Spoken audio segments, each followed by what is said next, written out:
Do you crave better self-esteem and confidence, but struggle to silence your anxiety, fears, and insecurities?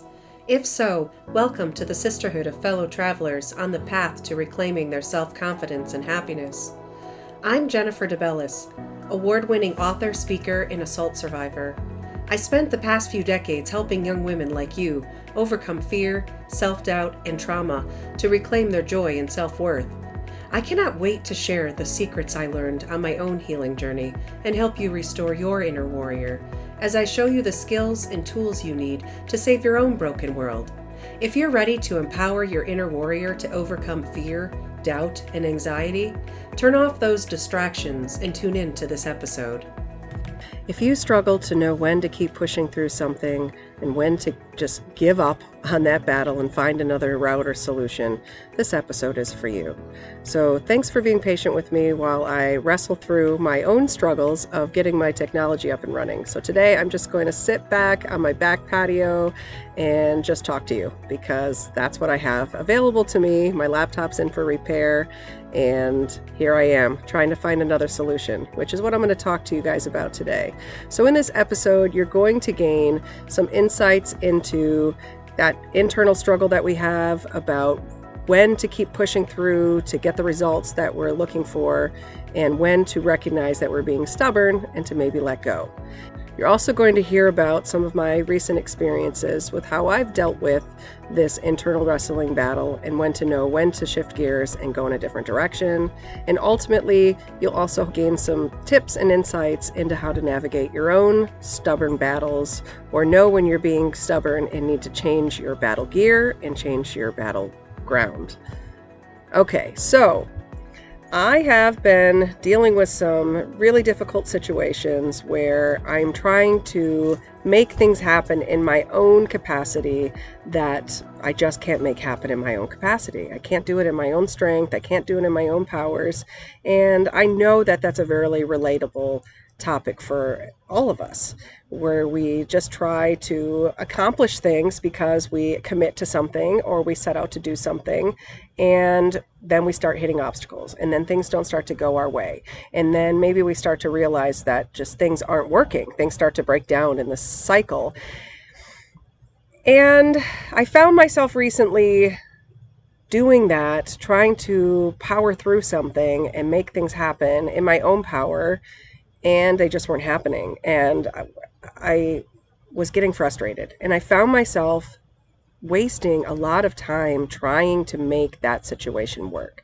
So trying to find a way to make this situation work, to get people to do what they advertised that they could do and would do. And then I realized, these aren't my people for this. They're not the people for this thing that I'm trying to do. So I'm trying to get these books printed up for this big event that we're doing. And I can't, I'm doing something in India, trying to find a distribution path. And all of a sudden we need books and we can't get them here in the States.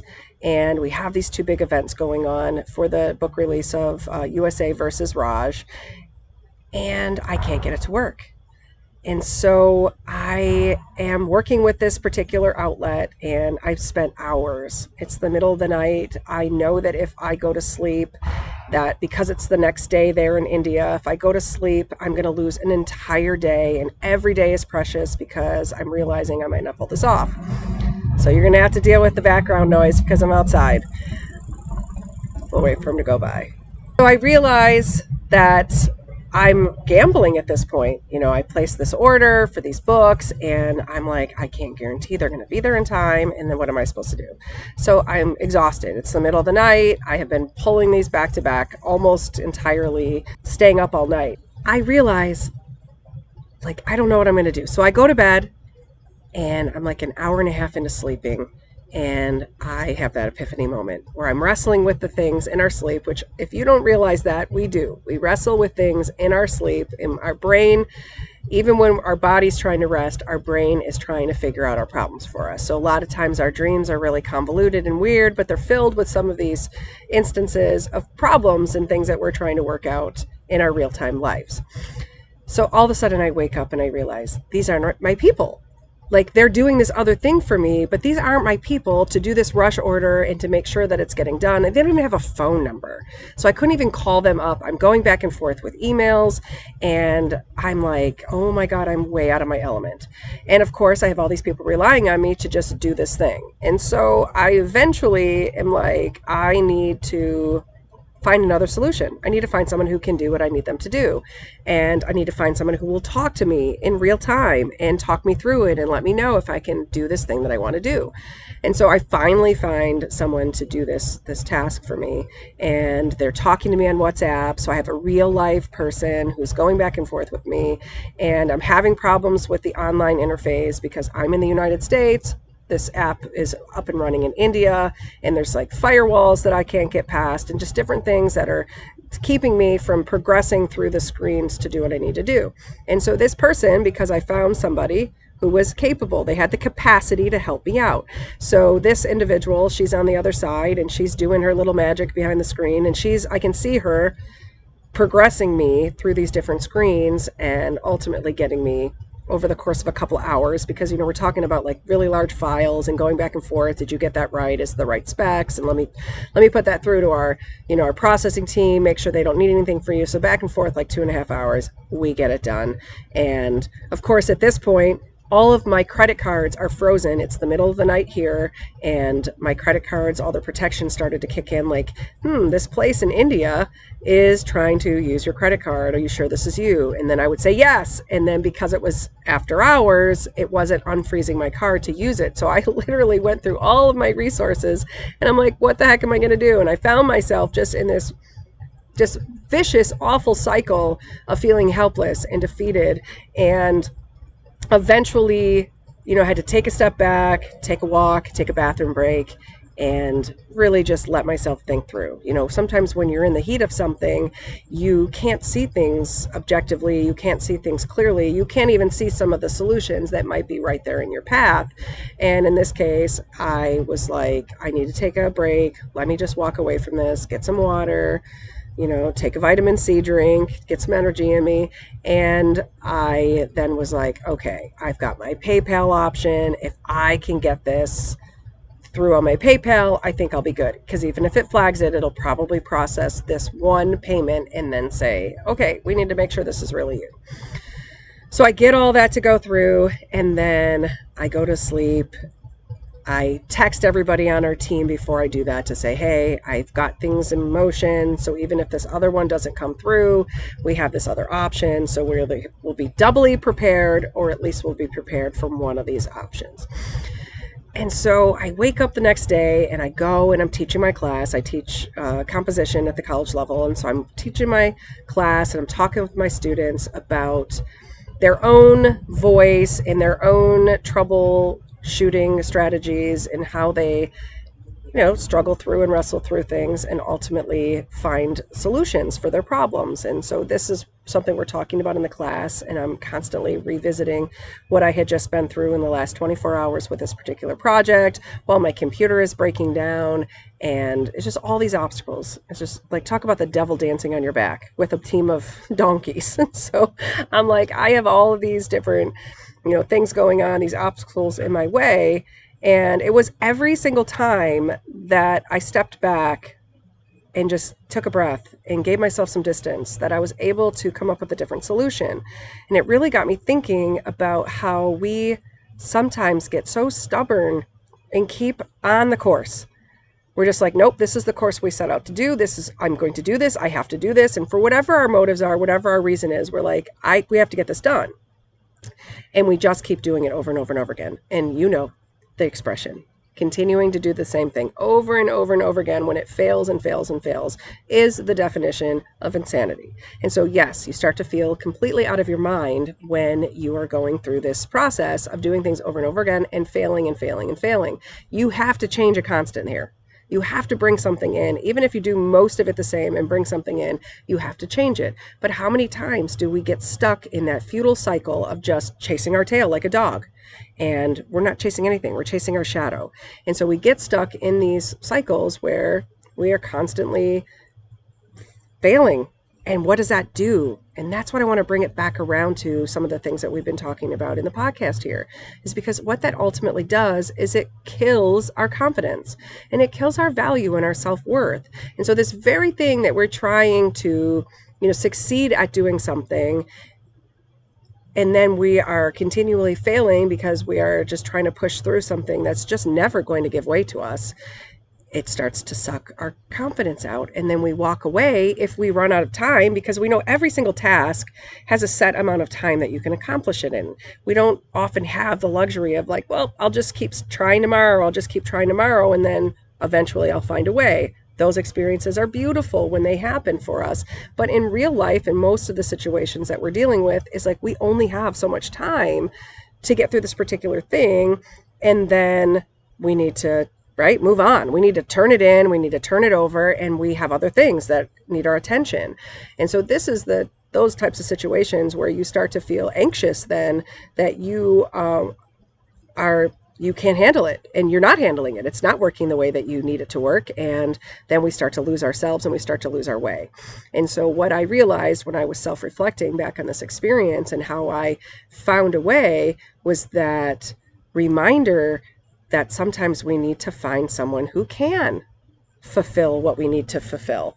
So in those instances where that particular service or that particular individual cannot meet our needs, cannot follow through, cannot deliver, in the end, we need to admit that they can't do that. It's not in their capacity or it's not in their interest. And then we need to find another way. We need to find another solution, or we need to bring another person in to the situation and build a team of people who are collaboratively working together to get us to that end game result that we're after. So the more I talked about this with my students, and then they started chiming in and relating to this experience, and it was kind of like this unanimous thing that ran through the room, that in so many of their experiences, they too found themselves just stubbornly clinging to like, that's the way I've always done it, that's the way I have to do this, or not even being able to see the way that they do things, just literally trying to claw their way through something, and things are going wrong and they just start getting buried and the earth is coming in over them. And all they can see is the fact that they need to deliver on this particular thing, or they need to meet this particular deadline. And they can't, because they can't claw their way out of this hole that they're in. And there's so much power in accomplishing something that you're trying to do by just changing something, or just completely finding a different way or a different outlet. Because at the end, it's all about what that end goal is. It's not about how we get there. And so sometimes we lose sight of that particular detail. Maybe we have our identity attached to something. We feel like we have to have a particular title, a particular job, or a particular role in a different group. It doesn't matter, even in our friend groups. Or maybe we see all of our friends getting engaged or getting married or becoming parents, and we have that deficit that we feel when we're trying to accomplish very similar things in our lives, and then something gets in our path, an obstacle that keeps us from fulfilling those goals or fulfilling that in the time that we thought that we should be doing that. And, this got me thinking about a lot of topics that we've talked about in previous episodes about relationships and the harmonies and disharmonies, the yin and the yang in relationships, and how sometimes we want our relationships to go a particular way, or we want people to perform particularly in relationships, or we want particular outcomes that the other person doesn't necessarily want the same outcomes. And I started thinking about how sometimes we expect things out of people that they just don't have the capacity to give us, or they're just not willing to give us.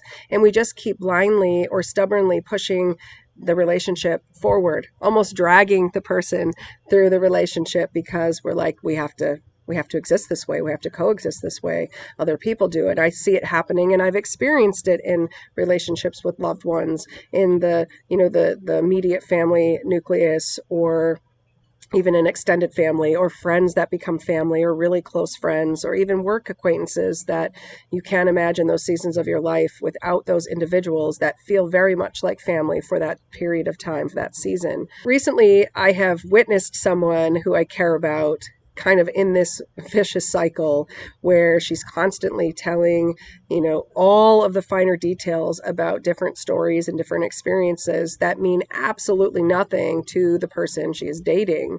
And, I sometimes get to hear the tail end of these things or parts of it as I'm passing through in different engagements. And I keep coming back to this kind of topic that I've been talking about on the podcast. And I was thinking about that today when I thought about what are some other relational types of things that I'd like to share with you guys. And I was like, oh my God, this is a perfect example, because I remember a time in my life where I was totally lost in the sauce in this regard, where I didn't know that there are just certain things that some people just aren't interested in hearing. I know some people aren't interested in hearing anything you have to say. They'll ask you how you're doing, but they don't really care about the answer. And that's not who I'm talking about here. I'm talking more about the people who just don't want that particular type of engagement with you, and you just don't realize it, you don't recognize it, or maybe you just don't care because you have no one else to talk to, and you're just going to be like, blah, I need to tell somebody this because you're my only person, and you get it by default. And maybe, they're not recognizing the social cues of that person's completely checking out. In this situation, the individual is very aware of the other person checking out, and she just kind of gets frustrated. Like, you're just not listening to me. I'm, of course, on the outside going, yeah, he just is not going to listen to you in that capacity because he's your wrong person for this type of conversation. You need to have this conversation with someone else. There are plenty of things that you two have in common or that you two should be talking about and engaging, and this just isn't the thing. And, it really was, I seem amused right now, but my heart kind of breaks for them because so many people get lost in that cycle, or people get trapped in only making one person their everything. Like, this person is my everything. And we're not designed to have no friends or one or two friends. We're designed to have different people in our lives to serve different purposes. We have to reciprocate that also. We have to be that to different people in our lives also, because they have similar needs and have to have those met by different people in different relationships. And we have to recognize that. We have to recognize that in our personal relationships, but this could extend everywhere. We have to do this in our professional, in our creative interactions as well. So when you think about when you're in a work environment, there are just things that people just don't have the capacity to do.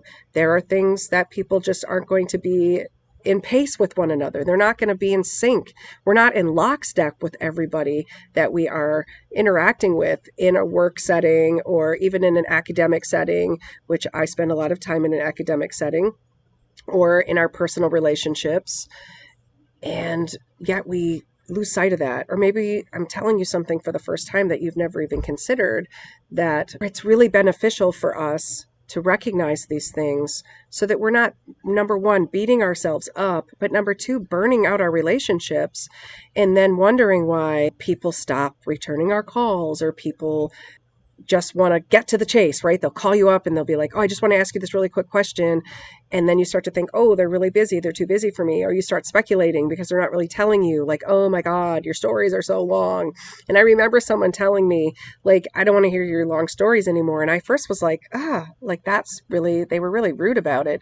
And I was always really good about listening to their really long stories and like asking them questions because I was really interested in some of the things that they were doing. And when they said that, I was kind of like, wow, rude. And they just said, like, I don't want to hear anything that has to do with your writing life. And I just thought, well, that's a really big part of my life. So to say that you don't want to hear anything about it is just really weird, because I'm not always talking about like, oh, my book, or this.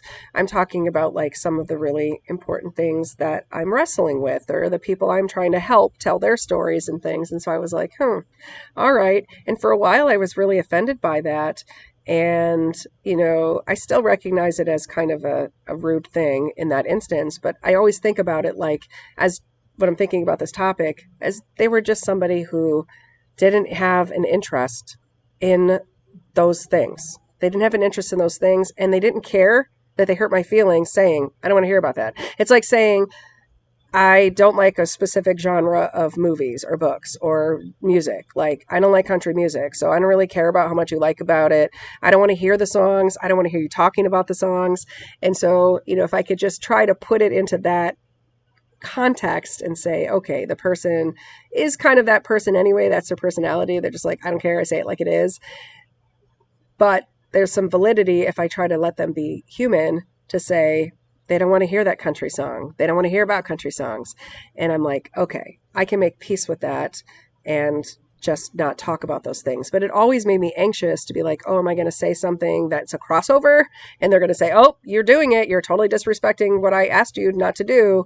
And, that kind of puts us in an awkward situation or makes us anxious. And the last thing we want to do is feel anxious and like we're walking on eggshells with people.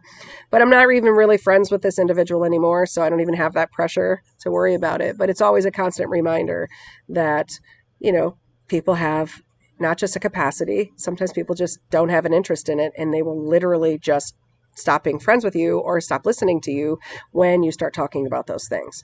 And so when that happened to me, and this was probably maybe 15 years ago that this happened to me, it planted a seed and it got me thinking about what my input is in different relationships.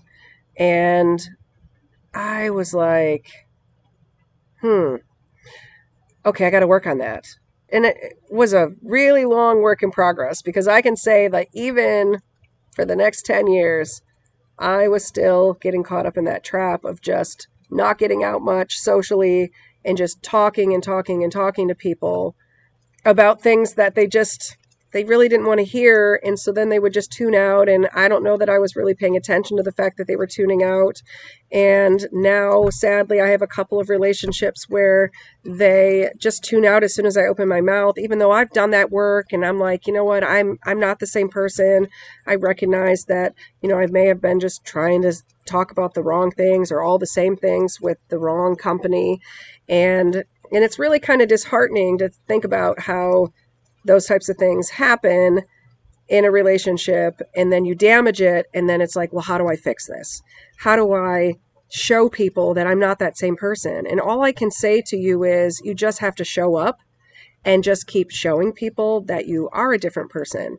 And if they are willing to see that, and if you had that kind of connection with them in the past, then that will eventually come around. If we think about things as I have to play the long game, this isn't a checkers game, this is a chess match, then it helps us to be patient and to put in the work and just keep doing it and to know that our reward is probably not going to be instant.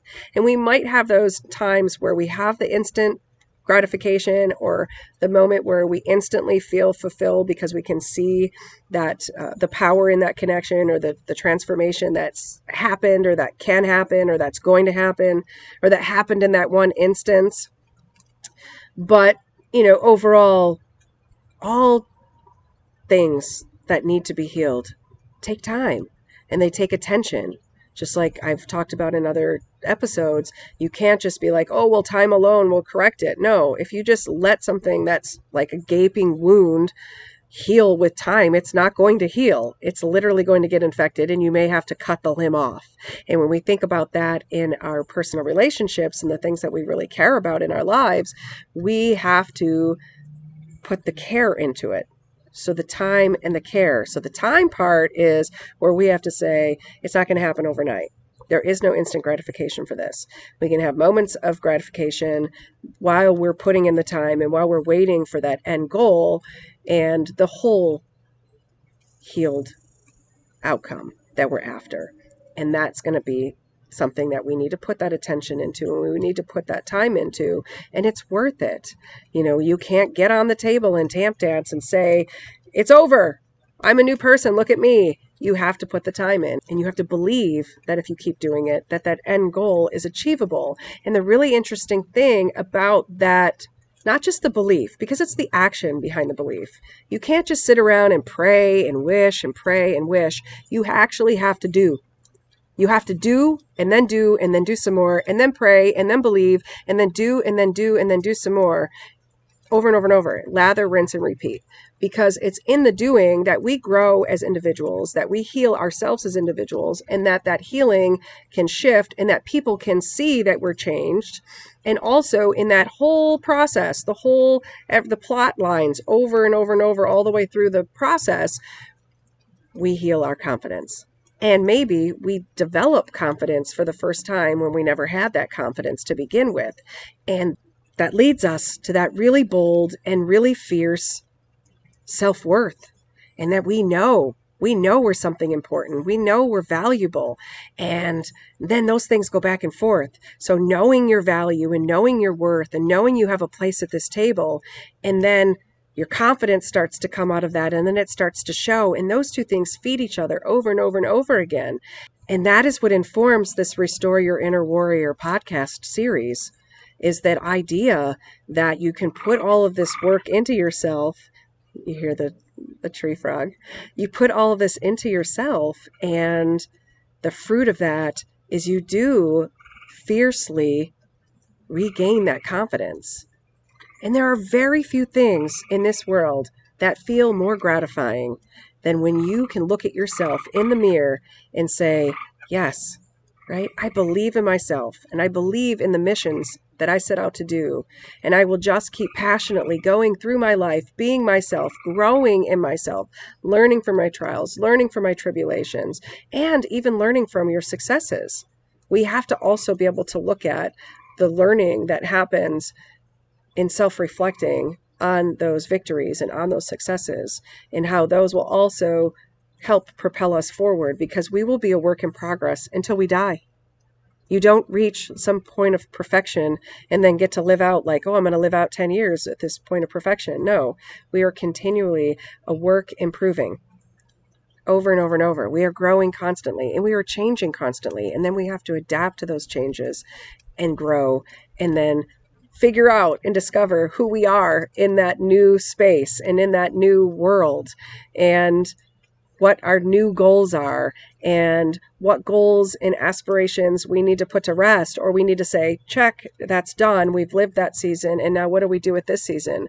I find myself having this discussion with my husband over and over and over lately, where he's in that pre-retire state.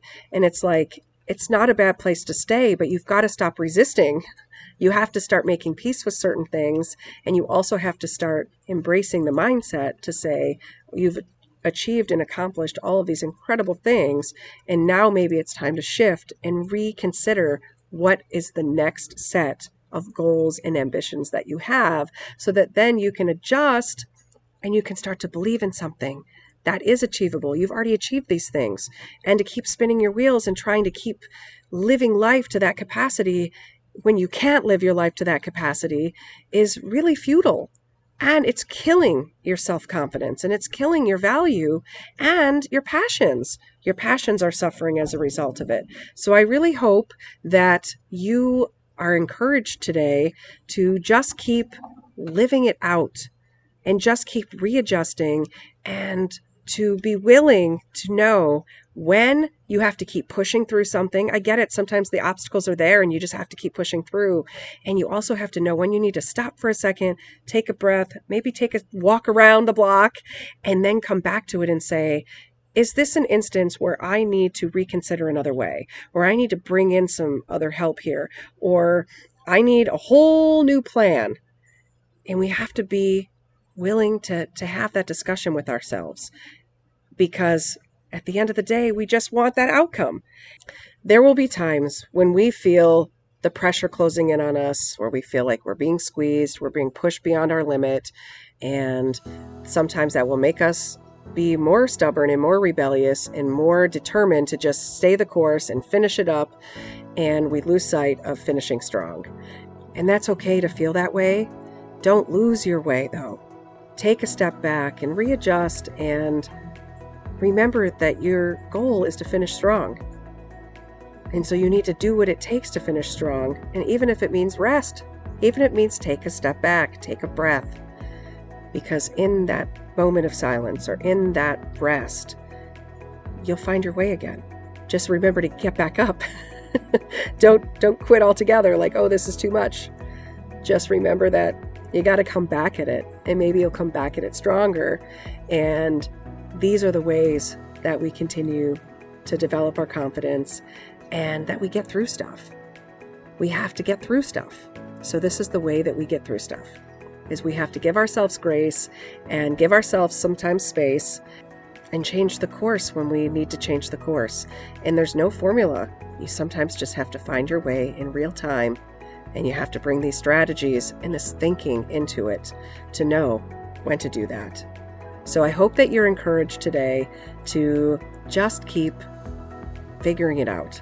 Just keep doing those things, to start to recognize if this is something that you struggle with, when to keep pushing, when to take a step back, when to readjust, when to bring in the right help, when to make peace with things, and when to completely move in an entirely different direction because you are after that end goal. So be encouraged today. Well, girl, I hope you enjoyed today's episode. If so, don't forget to follow my channel and share it with girlfriends who also want to restore their self-worth and confidence. Also, if this podcast inspired you, consider leaving a 5-star written review on Apple Podcasts. And as you go through your day, may your empowered spirit, heart, and mind guide you. Catch new episodes every Friday. Ciao.